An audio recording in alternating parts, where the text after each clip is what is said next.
தூய்மை பணியாளர் ஒருவர் உணவு கிடைக்கவில்லை என்று சொல்ல, அதை கேள்வி கேட்ட செய்தியாளர்களை அவகாசமே கொடுக்காமல் விட்டு சென்ற நிர்வாகத்தின் நடத்தை சென்னை நகரத்தில் பெரிய விவாதத்தை உருவாக்கியுள்ளது.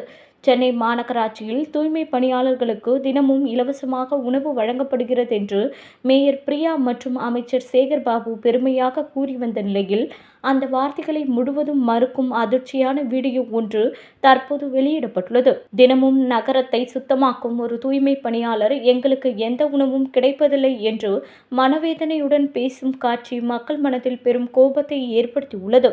இயங்கும் இந்த நிர்வாகம் உண்மையில் என்ன செய்கிறது என்ற கேள்வி எழுப்பும் நேரத்தில் இந்த வீடியோ மேலும் தீ வைப்பதாக மாறியுள்ளது. இதை பற்றி செய்தியாளர்கள் பிரஸ் மீட்டில் அமைச்சர் சேகர்பாபுவிடம் கேள்வி எழுப்பும் போது அவர் கவலையோ பொறுப்போ காட்டாமல் சிரித்துக் கொண்டு அங்கிருந்து எழுந்து சென்ற வீடியோவும் வெளியாகி பரபரப்பை ஏற்படுத்தியுள்ளது.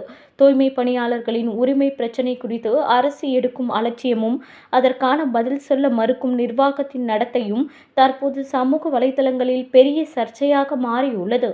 உணவு கொடுக்கிறோம் என்ற அரசு விளம்பரமும் உணவு கிடைக்கவில்லை என்ற பணியாளர்களின் வேதனையும் இந்த இரண்டு உண்மைகள் மக்களின் கண்முன்னே மோதி நிற்கின்றன.